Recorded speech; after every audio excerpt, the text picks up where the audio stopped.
That time again, folks. It's a Thursday night at 7. It's time for the Squared Circle Maniacs Pro Wrestling Podcast. My name is Johnny Bottles. To my left is Dr. Don Wayne, the neckbeard psychologist from Twitter. Also, he's got a new shingle that he's hanging out. It's, what's that say, Don? Japanese name butcher? If you're going to be that guy, you better own it, because I do have a hard time. I try, folks. I try. Grey Goose, thank you all right away. Everybody's excited for this. I know everybody's excited. We're going to get to the meat and potatoes, but we got to have a little dressing and salad up front.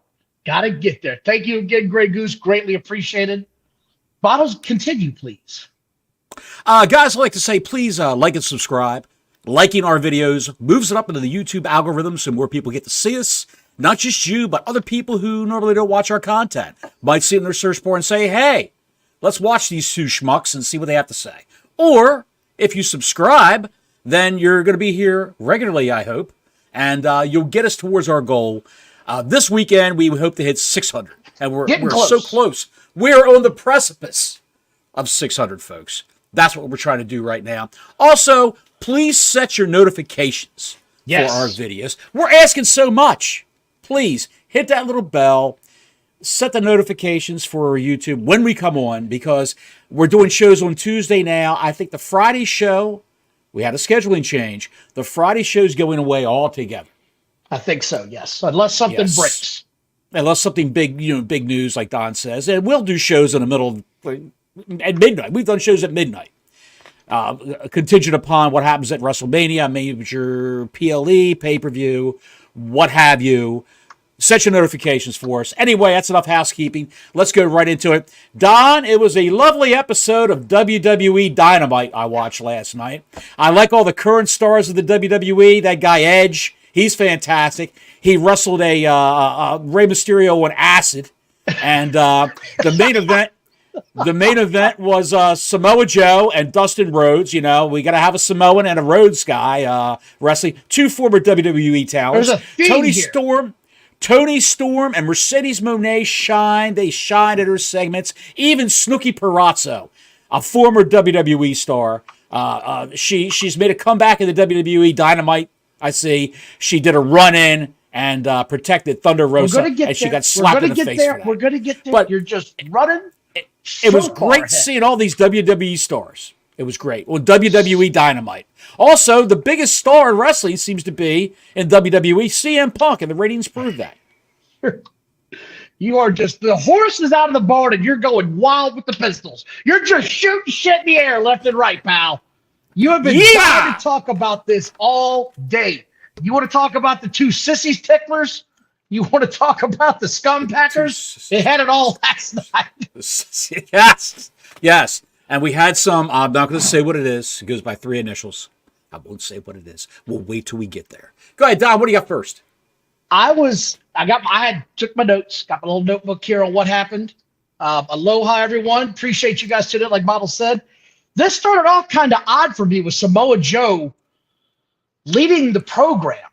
I was kind of surprised at that moment. I thought, maybe they would do this at the top of the 9 o'clock hour. Maybe you have the Young Bucks do the CM Punk segment at the 9:45 segment, so you hold the viewers there. Sort of like that. That's sort of what I was thinking on this. And Swerve Strickland came out of nowhere and blasted his ass in the back of the head. And I mean blasted. And you said you watched it again today. They both went through some tables. Furniture got broken. I mean, it was total chaos. I mean, I'll give them credit, man. They got their money's worth. The doctors, I don't know if they were work checking on him or if they were legit checking on him. But did you see today, Samoa Joe was busted open on his nose the hard way. He ate something somewhere. Yes. But why did they do that? If they're going to have him run in at the end of the match, at the end of the show, Swerve that is, why do that at the beginning? I just don't understand it. I didn't quite get that either. I thought it would have made a whole lot more sense if they did that at the end of the show. If you're going to have Swerve interfere, this comes back to what we talked about, the backwards ass booking of this program a lot of times on where they put stuff and why they put stuff in spots that they do. If you remember in the 90s, Stone Cold would come out for a 5-minute segment every 3/4 hours, right? And then he would come out for the last 15 minutes of the show at night and get a huge number to pop into the night. I mean, Sure. it was smart booking. He's your biggest fan. Make the fans stay up. That's formatting the show, Don. That's smart formatting of the show. It's a separate thing. The format of the show is where they have all the segments timed out to allow for commercials and to set the pace for the show. You got to really know what you're doing in TV to do that. Beer Man, thank you for the $2.34. Thank you. Don and I, when we get off, we're going to go down to the mobile station and we're going to buy a 40 of Colt 45 and split it. In your honor, sir. Thank you so much. You know, Beer, when you want to put money like that, you can actually put a comment, pal. You can put a comment up and everything, and we'll throw it up there for you, just so you know. Beer Man's, it's a work in progress, ladies and gentlemen. We're working with Beer Man here. But anyway, out comes Adam Copeland. And wait, hang on a second. He put a comment up. He put the super chat up. We'll put one of his comments up right now. That's the price of 2 of my beers. God bless you, Beer Man. Beer Man, God bless you. He's one of a kind, ladies and gentlemen. One of a kind. Great content on his Twitter feed. Back to our regular scheduled show. Copeland and Pinto. I'm not calling this guy Pinto L0, whatever the hell his name is. He is officially Pinto. Like the car from Ford in the 70s that sucked ass. Every time I see this guy, I wonder more and more why this guy's on my television. I don't get it. I don't understand it. This thing went everywhere, all over the place, outside the ring multiple times outside the ring. I hate when WWE has that shit happen. I can't stand it. I can't stand it when they do it multiple times in a match. If you're going to go outside, do it once, get it over with. The one part about this thing I noticed, and I wanted to know if you caught this as well, either the crowd didn't give a shit about this match or they were flat dead. And I couldn't tell which one it was because it didn't get better. We'll talk about that later. But there was no noise in this crowd last night for this match. Because they know, much like we all know, when we look on Twitter on Monday or Tuesday, when they have the match card listed for Dynamite with the nice graphic that they do professionally done, you know who's going to win the matches. You know Pienta, El Zero, Miedo, Francisco, Mysterio is not going to win that championship from Edge in an opening match on Dynamite. He's not going to do it. He's not going to win that belt from Edge. You know it's not going to happen. Do you know how Just bad like you do? Go ahead. Do you know how bad I feel for Copeland? He's gone from being a name to the curtain jerker of AEW with a title that means less than nothing. Don, he's one of the biggest stars of WWE Dynamite, I might add. And you know, WWE Dynamite's a new show. It's only been around for 5 years, Don. They're trying to get some traction. They've got all these young up-and-comers like Edge and Samoa Joe and Ric Flair and Billy You're Gunn. Just going all in. All these great stars. And they even Isaiah Swerve Scott. It's good to see Isaiah Swerve Scott from NXT get caught up to the main roster and challenge Samoa Joe for the WWE Dynamite Heavyweight Championship. The part about this show that bothered the shit out of me, and I've mentioned one of them already, was going out of the ring multiple times. The first time, they were out of the ring for like 2 minutes, just tap dancing around the whole damn outside of the arena. And then all of a sudden, the second time they go out, the ref starts counting. And he's legit like, 1, 2. He gets denied, and Copeland flies in the ring. I'm like, what are we doing? The other part of this whole damn match was they were selling Pinto like he was legit threat, like he was a legit superstar in America. I don't want to hear he was a star in Lucha or in Japan or anything else. This is the only time I've seen this guy. See, Johnny, I knew it. You got them all fired up, man. You're all fired up. You're out of the gates. Just run it. You're just running. I thought it was a great show at WWE Dynamite. Like I said, it's a new show. Only been around for 5 years. They're trying to get some traction with that great young roster they have. That great young roster consisting of Roderick Strong, I might add, and Christian. You're just, there's no reining you in tonight now. I just got to let you take the bit and let you run right now for a while until it gets out of your system. The other part of this match, if you caught this, was they said this part. I was like, that's not good. They're both down again. I don't know if anybody caught that, but they had 2 gas segments going on. 2 gassed out segments where they laid down the ring multiple times, and finally they had to say something in the ring and said, that's it, they're both down again. This thing was terrible. And then if you thought it wasn't going to end badly enough when Edge fought Copeland, you got me doing it now. When Copeland finally won, Who makes the save when the House of Black comes in the ring? Is it Christian turning face? Is it perhaps the Garbage Man coming in? Or is it the return of John Moxley? No. It's Willow freaking Nightingale coming to the ring to save Copeland. And I said, that's it. That's it. What the hell's going on right now? I didn't understand any of that. Why they had to do that. Didn't understand it at all. Willow Nightingale saving a guy. Fighting off guys. Well, she wasn't technically fighting them off. She hit the dude. Well, she hit the chick Hart, and it was like, "What are you?" He was like, "What are you doing?" And then that gave Copeland the way in. I didn't get it. I don't get it today. I'm not gonna get it tomorrow. Horrendous.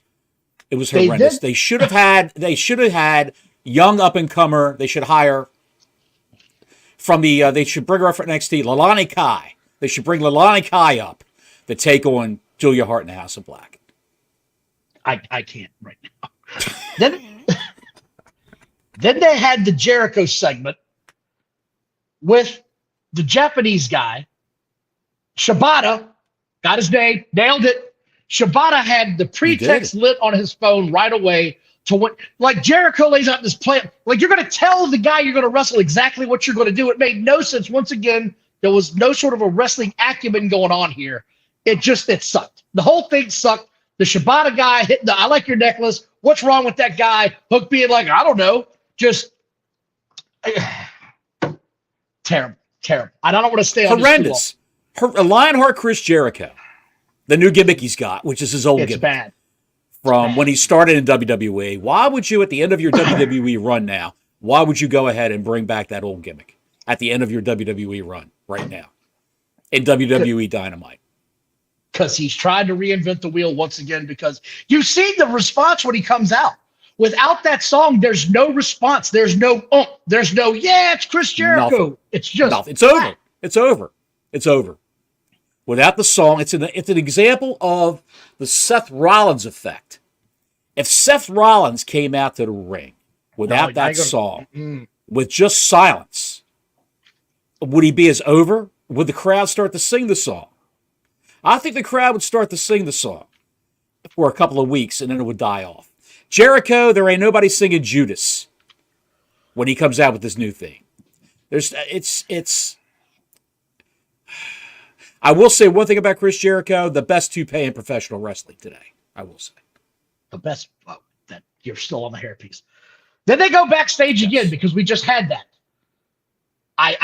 We had that. Backstage with the new Ring of Honor champ, Briscoe, right? And in comes Copeland, completely gassed and out of breath, trying to start some sort of a weird conversation with Eddie Kingston back there, looking his utter best that I guess he can look. And here comes Willow Nightingale. And now an impromptu announcement that we're going to have a mixed four-way tag match of some kind next week. Didn't they announce that twice in that segment? Like, she announced it. That's a good idea. And then Edge, all of a sudden, at the end of the promo, decided to announce it. I didn't understand any of that. And why was he so out of breath? He sounded like he was going to have a heart attack. He just came from the ring. I don't know why you would put a wrestler that's a little bit older immediately on camera when you know he's just now grasping his hair. Give the guy a little while. Why do they have Officer Bar Brady interviewing people on camera? Why do they do anything? Why does this show do anything? Why do they run footage from 8 months ago? Why do they do anything? Why do they have Billy Gunn beating up Jay White for 20 minutes on the show? Why do they have that? What? Okay. Now it's time for why everybody came here. The Young Bucks come out. The two jock jammers themselves come on the stage. And they start cutting a promo. They won't mention CM Punk by name. They say they believe FTR set the whole thing up to distract them. The fight with Jack Perry to distract. Yes. They say that they did it to distract them. And because we're going to show Perry you was so linked. He was so linked with the Young Bucks. Yes. On camera in storyline. They said he was a star and he was a scapegoat, and it should have never happened. And this was completely ridiculous. A guy who tried to get out of his contract. He said he wanted to be let go about 6 months ago. If they weren't bringing him back, he wanted to be let go, and Tony Khan would not release him. That's been reported by all of the big wrestling news sheets out there. Not just Meltzer and Sapp, but everybody all said that. Even Pro Wrestling Insider said Jack Perry requested his release. I think I got it right here somewhere. Nah, I don't have it right here. I thought I had it handy at my fingertips, but I do not. But yeah, he wants out. If they weren't going to use him, he wants out. And now I just saw today that the Scapegoat t-shirt is the number one merch seller. Sold out. For a guy who's not even on television. Haven't even seen the t-shirts on AEW television. Let alone the guy who is named after them. How can that be done? They show the video after all of this nonsense. And we had a couple of theories coming in. You thought it was going to be a complete swerve. They were going to screw the fans over and not show the video. I said they're going to show it. And I said I think it's going to be exactly what it was. What was said by Punk and what's been reported by multiple people. It's been said over and over and over again. Punk and he got into a verbal altercation. Punk pushed him, went after him, got mad, yelled at Tony Khan, and walked off stage. Or walked back to his dressing room and said he quit. I watched the video. I've watched it probably 20 times. I recorded it on my phone because if you're not paying attention right now, this went over so well that AEW is literally copyright striking everything that they possibly can for anybody that got a piece of this video. They're taking it down left and right. So I want to give you my take on what I saw. There were people who had their cell phones running while they were showing it in the audience. They would have their cell phones on in the audience, panning the area. Listen to everyone chanting, CM Punk, CM Punk, CM Punk. Hold on, while they had that footage going. I want to have that discussion a bit as well. What I saw was exactly what it looked like CM Punk described to me. He comes up to confront Perry, and when he first comes up there, you can see him looking to his right. And it's later discovered that it is Tony Khan. He says something to him. Perry continues to talk to him. They discuss back and forth. Perry apparently said, do something about it, like Punk said. And Punk shoved him, give him some space, letting him know we are officially in an altercation. I'm not going to sucker punch you. He pushed him. Anybody that's been in a fight, you know the difference between a sucker punch and two men squaring off when it's time to go. One guy pushes another, you have space, dukes come up, it's time to go. I've been in enough fights where I've had both. I've won some, lost some. Fists go up when it's go time. Man up, let's go. When he pushes Perry, that's what I knew right then and there. Perry has never been in a physical altercation in his life. Because when he got pushed, this meat wagon goes and flips his hair back, and Punk is all over him at this point, grabbing him down, pulled him down, and putting him in a front face lock. In comes Samoa Joe, breaking it up. In comes everybody else. Malachi Chris Black, Hero, by the way. We're going to get there. We're going to get there. We're going to get there. It breaks up. CM Punk is incensed this is happening. Goes and starts yelling at Tony Khan. You can see he's pissed. He's screaming at him. He's letting him have it. He knocked over a monitor or two. They look like computer monitors. It didn't look like he tore the whole cage side area down like has been insisted upon by these neckbeard morons, these AEW diehards. He then began to walk away from all of this after he said his piece, was followed by a couple other guys, and I didn't know who the guy in the red or pink shirt was, but you did. You said his name is Chris Hero. And Chris Hero went, oh my God. It followed right behind CM Punk. Chris Hero is the former Cassius Ohno from NXT. He was Chris Hero in Ring of Honor. He teamed with Claudio Castagnoli, the former Cesaro. Another great addition to WWE Dynamite, by the way. And Cesaro and Chris Hero were the Kings of Wrestling. That's what their tag team name was in Ring of Honor. And they were fantastic. But Chris Hero's got a thyroid problem. And he can't lose weight. And they put him in basketball jerseys at NXT, basketball shorts to wrestle in. He could not lose weight. So he's retired, and he's a backstage agent for AEW. And he was very nervous when this all happened. He was very nervous. He looked like he soiled himself. I didn't see anything that would have made me disbelieve what CM Punk has said the whole time. I didn't see anything that made me think that he was lying. I didn't see anything where it was some crazy ass out of control. But there we go. My man was nervous. Oh God, they fought. One monitor fell over back here. Yes, see where my I'll take that cursor down is? quickly though before they get our ass. Yes, right in the middle there. They did that. So it was exactly what I thought it was going to be. I didn't like anything that was said from the Bucks, and here's my entire point. Like, they made themselves look like idiots, not like heels. I said this earlier this week. I said, hey, how does this help your company? When this was all said and done, this felt like a finger poke of doom moment for AEW. And Tony Schiavone's face was the same face he had when the last finger poke of doom type moment happened. When the original finger poke of doom moment happened. Tony, there he is. When they introduced the footage, the man with the bag on his head introduced the footage. Schiavone was in this position. When the footage was over, Schiavone was still in this position.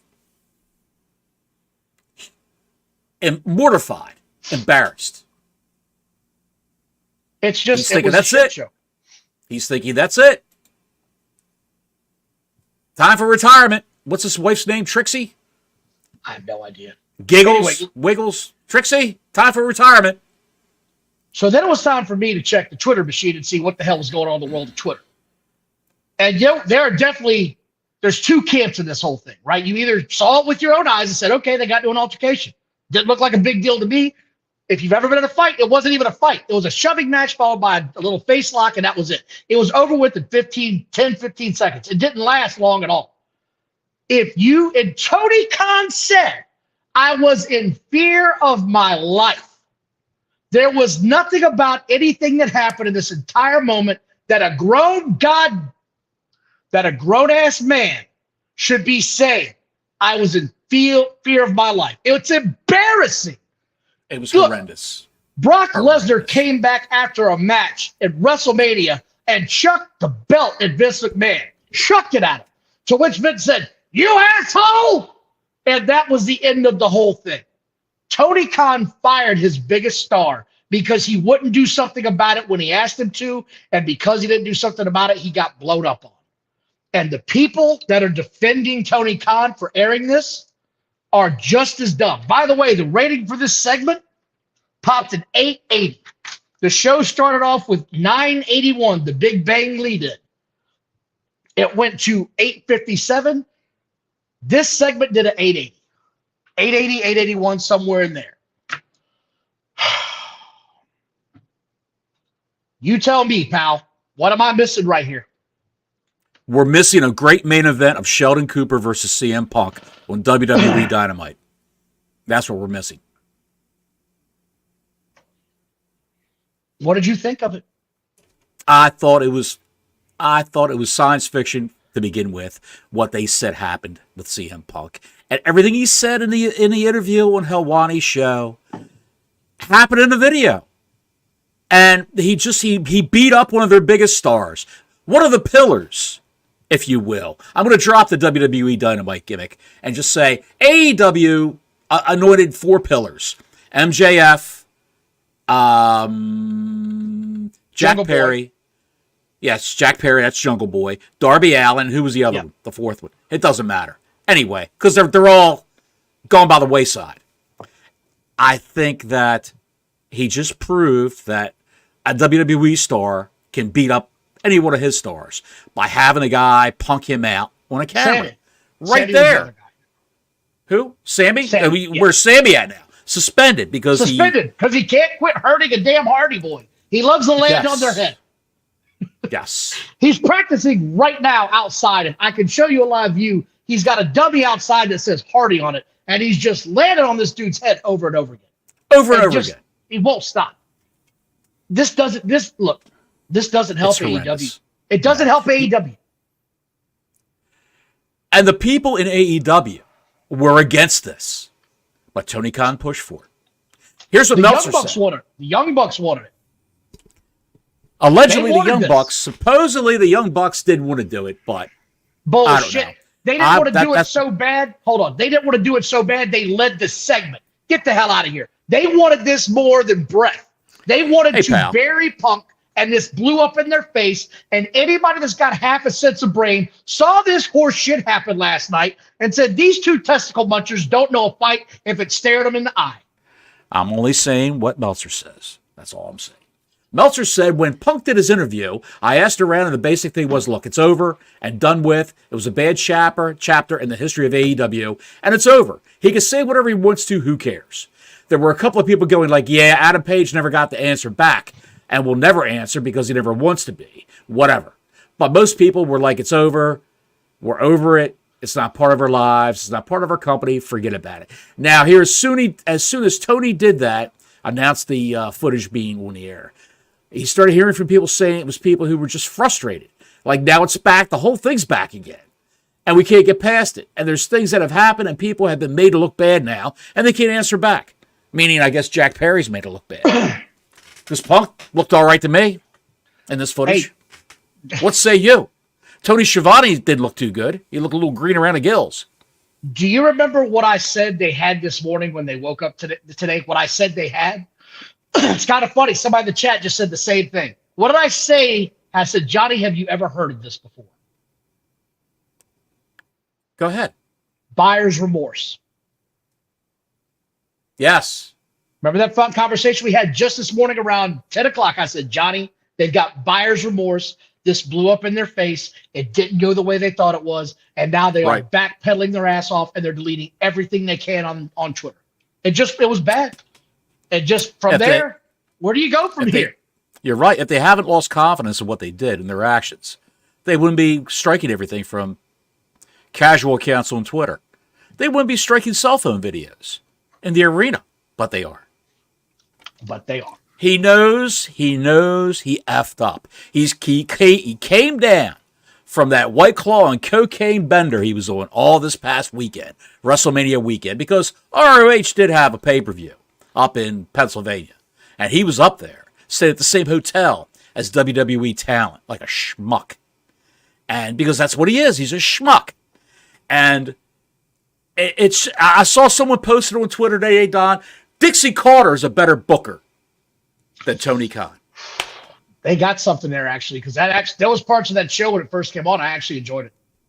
So that's my CM Punk rant. I think we're finally over it. God knows AEW is never going to mention again. This thing blew up like a firecracker in their face. That's not the only thing for embarrassment for AEW. We're not done yet. I'm getting to that. That's next. That's the next segment. Will Osprey came out in the very next segment. And you had a phrase for this. You said Will Osprey is something today. What did you say he's lost? He looks like a lost DoorDash driver looking for who got the bloomin' onion. Somebody ordered a bloomin' onion from Outback and a filet. Who's got the bloomin' onion? He looked like a lost DoorDash driver. Didn't look like a star. He looked like a college kid. He just walked in off the street and said, "Hey, are you guys hiring? I can take the ring down." I can drive the truck. What's with the promos facing away from the crowd? Because what's they the don't point want of to that? show it. They don't want to show the crowd because there's no one there.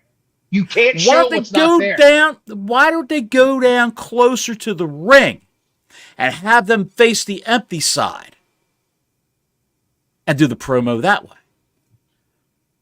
I don't understand why they wouldn't. I don't understand. I don't understand what they do here. I know they have a lot of problems, and I just don't understand why they do what they do. You know what they ought to have done in AEW?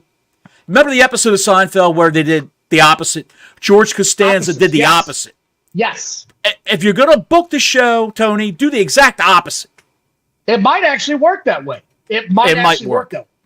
It might work. Anyway, Will Osprey comes out because I want to cut to this bullshit. Apparently, Triple H said some things on some podcasts and on some pre-shows on WWE this week that really pissed Pat this guy McAfee. off. The Pat McAfee Well, it show. wasn't just Pat McAfee. He also did on the pre-show. I saw that as well. Like, he was Talked questioned about on the the grind? pre-show as well. Yes. Whatever it was. He said that, there's been a lot of guys that have signed, why haven't you brought in a bunch of free agents? He said, look, this is a different company. Some of these guys I don't think they can handle the grind. And I don't think it would give them the opportunity to really express what they can do creatively. They're just not going to be a good fit here. Will Osprey comes out and says, afraid of the grind. What grind? I'm traveling 10 hours a week back and forth to America to absolutely work my ass off. Look, dude, he says the only reason you've got the job you've got is because you were grinding on the boss's daughter. That's what he ended it with. I got news to Renee Moxley Young, Paquette, whatever her litany of names is. She's good friends with Stephanie McMahon. Did you know that? They're still close.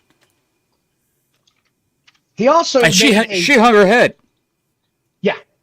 He also ripped off Piper in this interview where he talked about don't throw rocks at a man with a machine gun.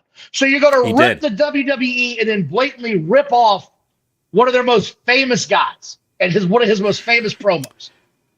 It was terrible. None of this worked. He bragged about flying back and forth to America 10 hours each way every week to work his job. Here's an idea, Captain Jackass. Worked one day. Here's an idea, Captain Jackass.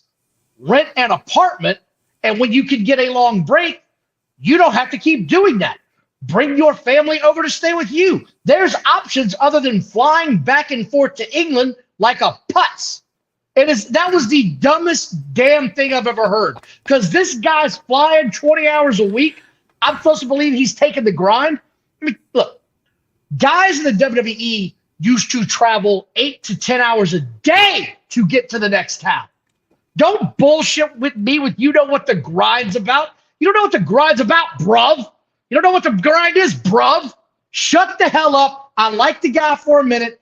He cannot stop himself right now. He's getting in his own way. Why is he talking about Triple H? He doesn't help you. Let me ask you this question. Was he told to say that? Or did he just do it on his own? I think he did it on his own. I think that shot hurt him to his core. I think it hurt his feelings. I think when he heard that, and here's the thing, there's no proof he was even talking about you, you jackass. There's a lot of people that haven't signed. Could have been Mercedes Moné. Could have been Okada. Could have been Edge. It could have been anybody. It could have been anybody. But instead, he decides, I'm going to take a shot at the guy. I didn't get it. I didn't get any of this. It doesn't matter. I didn't get it. I thought it was stupid. I thought it took away from what this whole show took away from what AEW was trying to be, which is competition. You look like you are less than now. It reminded me of Shivani saying, hey, don't change it over to Raw. That guy Mankind's going to win the title. And 3 million people clicked the button as soon as he said it and got the hell out of there. All you did was remind everybody that you were an inferior product right now. 3-4 years ago, you were kicking their ass. You were on their way. I didn't particularly like it, but I agreed that the WWE was so bad I couldn't watch it. This is becoming worse than what that was. Will Ospreay's a great talent in the ring. Doesn't sell that much, but what do you expect? That's the way he was trained. Everybody's got to get their shit in, as they say. I think he sells too much. We'll have to agree to disagree there, pal. Brainbusters on the top rope. He gets right back up again. Well, no, I see what you're saying. Canadian Destroyers, 3 or 4 of them in a row. Gets right back up again like nothing ever happened. Come on, man. It's not gymnastics. He's a member of the Spirit Squad, is what he is. With that green outfit he wears. It's the shits. Will Ospreay is a good wrestler, but he has he's a ship without a rudder. He needs to be steered in the right direction. Due to his inexperience working on television, working in America, and he's working for just a spot monkey lover is what he is. He is. Tony Khan, a spot monkey lover. That's what he is. And we've talked about it. He gets his new wrestler, he gets that new action figure, and forgets about the others. And he just focuses on this new action figure. Right. I'm waiting for the day when Will Ospreay is consigned to Rampage, where you just see him, like Saraya, you see him on Rampage every week. And a cool daddy, cool hand Ang, and Daddy Magic with the big fat head, and all those other clowns. They're all on Rampage, pal. They're all Ruby Soho, Rampage. They're all on Rampage. Is the goof that does that stupid dance, is he there now? Daniel Garcia, isn't that his name? Yeah, he's on Collision. Yeah. He hasn't fallen down to Rampage yet, but he's on Collision. That jackass. Anyway, I'm moving past this. Because next we got the garbage Jericho and Sabata match where Jericho had some sort of a horseshit moment outside the ring with Hook that cost him the match. Here's what I wrote at the end of this thing. There's a bunch of elbow shit. Mr. Ed, the referee, sucks. She's always doing some nonsense in the background and takes away from the action happening in the ring. Hook and Jericho were arguing. Here comes some more dumb shit. This is just dumb. That was my entire take. And then out came Okada, and I thought, oh, God. Oh, God, Okada. Are we going to get another 20-minute match with a guy where he barely beats? And it just goes on and on. And to my surprise, they actually tried to get Okada over. He pinned this guy quick as shit. I was surprised. Were you not surprised they did it? It was a smart move, but I can't believe that. I've saw pictures of Okada from 2 years ago where the guy was ripped. I guess he figures, well, I'm at AEW now. No one else is working out, so why should I? No one else is lifting a weight. Why should I have to lift weights? Look at Adam Cole.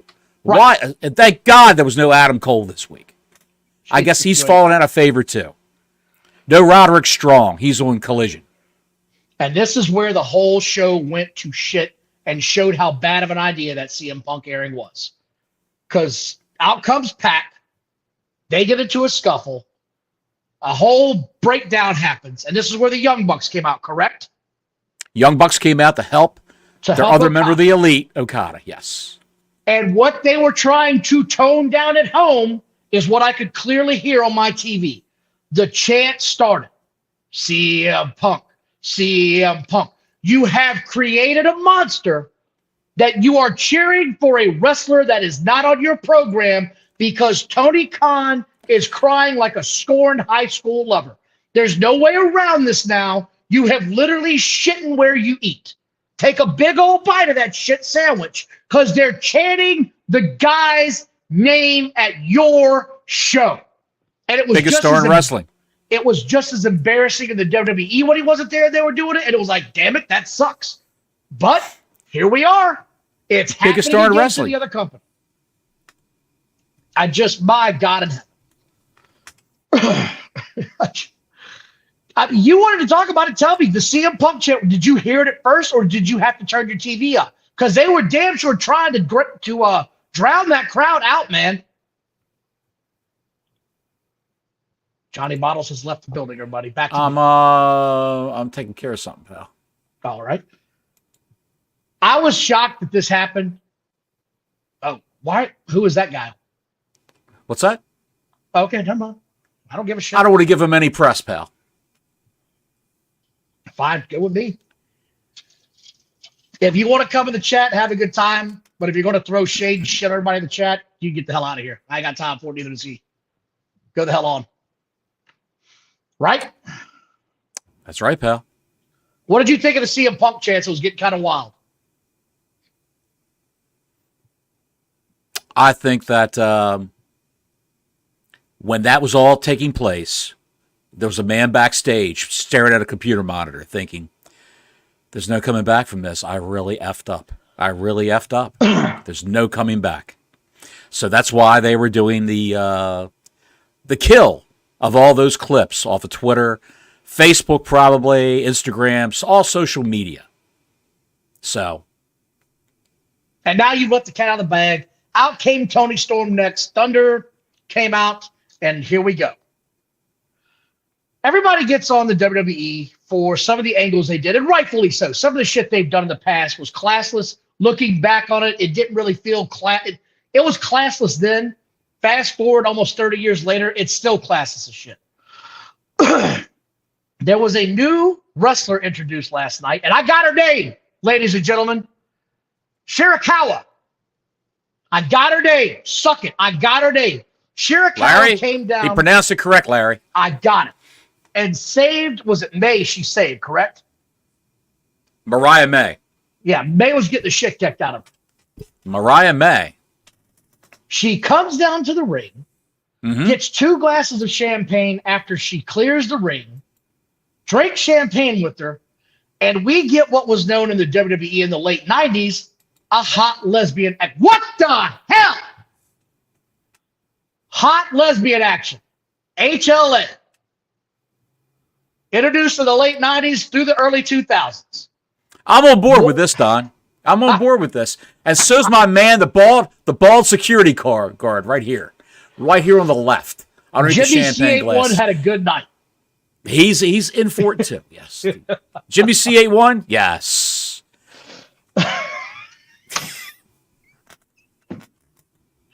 The chat is exploding right now. The chat's exploding. Hot lesbian action, Don. There's nothing wrong with a little hot lesbian action. When you're looking at Mariah May and a Japanese girl with a nice rack.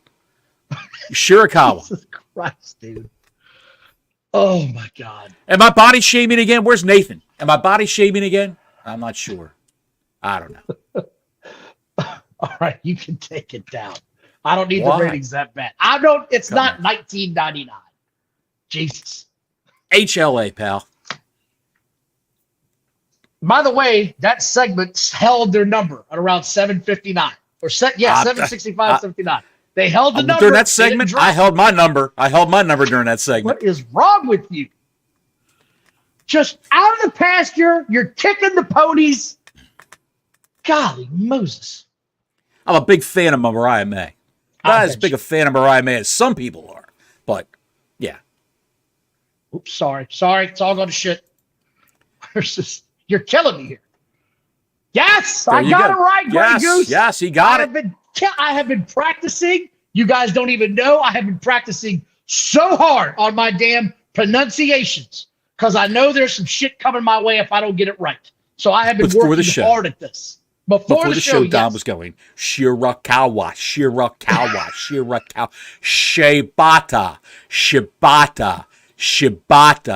Kazuchika Okada, Shinsuke Nakamura. Oh, God, you guys are killing me. And he even said HLA, hot lesbian action. Yes, I did. It's been a good show, guys. Thank you for watching. Like and subscribe if you haven't. Give us a like, subscribe. Hit that little notifications button. It ain't going to cost you nothing. Then we had the main event of the show, and we have done 40-something minutes on this show. Samoa Joe and Rhodes, right? We had a Samoan and a Rhodes fighting it out. Let's take WrestleMania weekend and put it on TV. And it's exactly what you thought you were going to get, right? Exactly what you thought you were going to get. It was a professional wrestling match. It wasn't embarrassing. I didn't dislike anything about it. Did people think Dustin Rhodes was going to win? Why would you put this on television? Why would you do this? Dustin Rhodes is not going to win that belt. Why would you have Samoa Joe in a match? I know he's the only one who draws a number, but outside of CM Punk. He draws some of their big numbers. He draws their big numbers. I was impressed with this. Look, Samoa Joe and Rhodes, you're not going to go wrong here. I know you question why they're doing it, but they did nothing wrong here. If they had more matches like this, I'd like the product a whole lot more. But we don't get that on a weekly basis. We get 20-minute no-sell matches where 10 minutes are outside of the ring or 5 or 8 minutes are outside of the ring. It's just nonsense. It's just nonsense. And Dustin Rhodes busted open in every single match he does. Every single match he's got to bleed. He is the geriatric John Moxley. That's what he is. There's no need for the man to bleed the way he does. And just a TV, meaningless TV match. Do it on a PLE. Oh, I'm sorry. They don't use you for the PLEs, Dustin. So you got to get your shit in when you can. Okay, that's fine. I give this match 3 Hot Pockets out of 5. That's what I give it. Yes, we have a new rating scale. Johnny Bottles is all over the place with the rating scale. This was discussed that late. It depends on what his flavor of the month is. Hot Pockets are currently the new flavor in the Bottles household. We are rating on a Hot Pocket scale. 3 out of 5 is pretty damn good. The hot lesbian action, I give that 5 White Castle sliders. If you know what I'm saying. Oh, my God. Oh, you're killing me tonight. There was some other fallout from this show. Bully Ray had some comments today after this all went down last night. Did you see his comments? What did he say? I did not see these. Go ahead. Bully Ray on Busted Open Radio today said, "We have Will Osprey talking about Triple H's comments and having sex with the boss's daughter. No bueno. I don't think that was a good move by Osprey right there. There are certain things in wrestling and the wrestling business, many things, where we say it's not personal, it's just business. That was a hell of a personal shot." Did he say no bueno in that? Did he say no bueno? He did say no bueno, yes. Is that Motorhead or is that? No, he's still out there looking for hobos. I thought that was Motorhead 24/7. So that was one of the big news pieces. Bully Ray. That was one of the big news pieces that broke today, man, was even Bully Ray said, "Hey, man, look, there's certain things you do in this business and there's certain things you don't. And taking a shot at a guy and his wife, that's kind of a shitty move. You could have said, whatever you wanted to when they were dating and it would have been ha-ha funny. They've been in marriage now for what, 10, 15 years? This isn't a passing fancy." Yeah. So they got high school kids. They got kids in high school. Oh, do they now? Oh, yeah. Oh, I didn't realize they were that old now. That's what I'm saying. They've been married a long time. It's not a passing fad. This happened. I mean, that was a cheap shot, like we said. There was some other wrestling news that came out. An AEW star was injured last night in the Rampage tapings. Did you see this? I did not see this. Julia Hart defended her title against Willow Nightingale. Well, she's supposed to defend it Willow Nightingale. But at the Rampage tapings, she injured her shoulder, apparently. Julia Hart. Yes. So we could have a serious problem there. If she can't defend that TBS title. Well, it's not just that. I mean, dude, how long-term could that be? I mean, she is one of their biggest female stars in that company, right? I think she's got a lot to be desired as far as in-ring work, but she has a look. Oh, okay. She has a look. She's got a great look. I mean, look, I'm not going to knock the cheerleader. She was a cheerleader for the Varsity Blondes, which was Brian Pillman Jr. and some other schmuck, and they weren't going anywhere. They decided to spin her off with the House of Black, and that's how she got where she is now. She's wooden in wrestling. She's wooden in her delivery and promos. If you saw by that promo reel they did last night for her with the long, sparkly fingernails that some 5-year-old would wear for Halloween, it was horrendous. And her delivery in that was horrendous. Great looking girl. She knows 3 or 4 moves, and that's it. And that's why these kids who know 3 or 4 moves, these girls, get hurt so often. Liv Morgan was gone for 5 months with a separated shoulder? Separated shoulder. If this is a broken shoulder, I don't know. If TK showed the footage for ratings. Why not put on a banger show? Put on your best talents to keep new and casual fans on the hook. He messed up. You're right, Anna.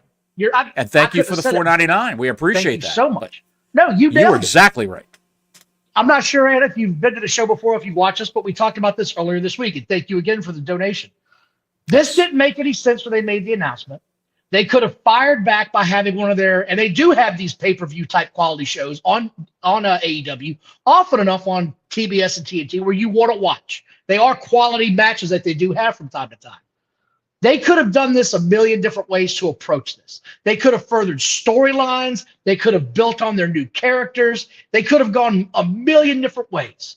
But they decided to go out and, like I said earlier, become a scorned lover and go after CM Punk because he cannot. Tony Khan cannot separate business and personal. And he doesn't know how to lead men. He just doesn't know how to do it, in my opinion. That's just me personally. I don't know how else to say it. Everything CM Punk said about him and his leadership skills are right. And it was proven at video. If I'm turning to my boss and saying, I've got a problem with this guy and he's coming over here, we're about to have a discussion that's not going to be pleasant, and you do nothing, what do you want me to say, man? He's a soft man-child who abhors confrontation. He does not want any confrontation. However, he's got a confrontation going on last night by running that footage because Punk called Helwani has a bug up his ass towards Tony Khan. He does now. Well, no, he always did because every time he would have Tony on, He's asking, like, what about this? What about that? What goes on behind the scenes? Somebody getting launched, had to get fired, or what have you. Some allegations. Well, I don't know anything about that whole Ariel, but I will say Ring of Honor's got a great pay-per-view on this weekend. Everything's great. That's how he would talk. And you're not going to answer the question about that. No, I don't think I want to answer that question, Ariel. I'd just like to talk about the progress that we're making and the ratings with Dynamite, Rampage, Collision. The deal we have with Warner Brothers Discovery is fantastic. He would just dodge all the hot button issues that people want to know about. And it was rah, sis, boom, bah. And it still is. It still is. However, when Helwani asked Punk what the deal was, whether he had an NDA, no, I can talk about it. I don't want to, but I'll talk about it because people want to know. And he talked about it. And what he said was on our screen last night. And Tony, a man who doesn't like confrontation, started this confrontation. He could have just let it go, and he put that footage out there, and he wrote a check that his ass can't cash. That's basically what he did. Jack Perry, there's a saying online, you F around and find out. Yeah. Jack Perry effed around and found out, and CM Punk took care of it. Tony Khan effed around and found out last night, and the viewers and wrestling fans took care of it. You know what's happening? CM Punk hasn't thrown a single punch in that television show in months. And he's their number one star, and he's knocking guys out still to this day. He knocked out Tony Khan. He knocked up their ratings. He's knocking it all out. I can't ratings get my mind. The man-child that is Tony Khan cannot move on with life when someone says no. He just can't. There was a couple other bits of news I wanted to get to real quick. Arn Anderson spoke today for the first time I've seen about Cody Rhodes on his podcast. Did you see this? I have not seen this. No, I have not seen this. Go ahead. He said he bet on himself. When he left the WWE for the first time, nobody, including me, thought it was a great idea because they were offering him a lot of money to stay, but he had a game plan. He knew how to execute it. And I was one of the guys. I didn't want him to leave AEW the second time around. I certainly encouraged him to stay because he was kind of the control of his own destiny. We had that conversation, but I also had this to come in right behind it. If whatever decision you make is for the good of your family, then it can't be wrong. Arn Anderson didn't want him to leave the second time from AEW. Didn't want him to leave either time, but it ended up helping the guy. So if there's one thing to say about this, don't listen to Arn Anderson on your career. That's true. That's true. I mean, hey. From Pro Wrestling Observer, Brian Alvarez said that when the whole thing went down in Wembley, Jack Perry told Dave Meltzer, Punk came up to him with several people. Jack prevented the guillotine and fought him off. Alvarez said if that's what happened, there's no footage of that airing. It's over. It's over. It's over. Dave Meltzer responded to Will Ospreay's comments last night. He said this was not the week to do this. You got to read the room. Well, Will Ospreay did something was like in the 90s, everyone would have done because that's how it was. Even in the late 80s, I would have not have done it, but that's exactly what happens in wrestling wars. You don't want to be a punching bag. At the same time, this was not the week for it. I know it's the week that Levesque said it, but I just felt that you got to read the room. And reading the room is not the time to say it. Now, if there was a media interview and Will Ospreay thought that, I would have no problem with him saying it. Basically, Meltzer's saying, if you're going to do an interview with a website, you could say it, but not on a program where you're trying to draw ratings. Granted, WWE, that is, did it in a pretty public place. It was on television. Well, it was on YouTube. God, dude. It was on YouTube. What is he talking about? It wasn't like it was some social media thing. That was like a major interview on a television show. It's a Pat McAfee podcast on YouTube. You can still see it now. And if you want to react, you can react to that. I would not have done it until this television show this week. There's a lot of different reasons why. Look, man, we've been saying this since Tuesday. Why are you doing this? It doesn't make any sense. We are here now 2 days later. After the fact, after the fallout, this doesn't help the product in any way. All anybody's talking about is the fact that you aired this clip of CM Punk and there was nothing there. There was no audio there. You couldn't hear what was being said. All of that shit. It doesn't help the product. I'm sorry. So There was one other piece of news you wanted to talk about. Hook is interested in becoming a free agent at the end of the year. It says, according to SE Scoops, it says Hook is interested in exploring his options in free agency once his contract with AEW expires later this year. A source familiar with WWE's recruitment strategy commented, I can see WWE clearly being interested in Hook. And I would think he'd be a great fit for NXT. They could tell him, they could show him that less is more, and they could also teach him how to cut a promo. He needs that. So, he needs that badly. Look, he needs to get some size on him. He's a little bit small for, what I'd like to see in a wrestler. I like a little bit of the bigger guys. That's just me personally. But he's absolutely got to learn how to get on that microphone because the charisma is lacking in the promos that I've seen with that guy. It is a dead fish. I guess that's why his name is Hook, because he is literally a dead fish. It's not good. It's not good. Tomorrow is SmackDown. Is Cody Rhodes expected to be on SmackDown? I haven't even looked at the preview yet. I would think so. I would think so, too. I mean, you've got to come out there, right, and taunt your new champion. He's a Universal Champion. You've got to have him on your program. So I will probably DVR that, though. I don't know that I'm going to actually watch it. So we'll see from there, right? Don, have you seen this post on from the WWE? You're going to make me nervous. No. You see it? Hello, hello, hello, hello, hello, hello, hello, hello, hello. Yeah, what is that? And someone deleted it. Whoever posted it deleted it. When Bronson Reed was on Raw this past Monday night, the screen glitched and it was a band of pixels in the middle of the screen. Hello was written in a shadowy font behind those pixels. Supposedly this has something to do with Uncle Howdy. Oh, shit. To bring you back Uncle Howdy. Bo Dallas is Bray Wyatt's real-life brother, of course. And he wants to bring back the Uncle Howdy character. And I think they're going to do it. Hold on, let me look in here. Yep, right here, page 5, Book of Bad Ideas. Right there. That's horrible. That's a shitty idea if I ever heard one. Why the hell would you bring that guy back? Just, look, man, let the guy rest in peace. There's no need to bring back that gimmick. Please don't do that. That's just so bad. So it's such a bad move, in my opinion, personally. Bottles, I'm going to tell you. I'm out of news for the day. I've talked about as much AEW as I possibly can. Thank you all for liking and subscribing. Please hit that notification button. I've got a little old school news that I'd like to show. Right. On the screen, it's a video. It's a video from Twitter. This is Perry Saturn talking about Bret Hart. You what kind of good guy Bret Hart is. It's his first day in WCW, and I'm walking in the building with him. We're talking, and in WCW, the superstar guys like Hulk Hogan, they had their own private dressing room.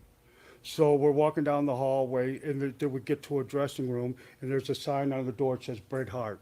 He goes, "What is this?" And I go, "Oh, that's your dressing room." He goes, "Come on, get the fuck." I go, "No, that's your dressing room." I go, "We'll be down here. Hogan's over there." Bret looked, he tore the fucking sign off the wall, went and told Eric, "Don't ever do that to me again. I dress with the fucking boys."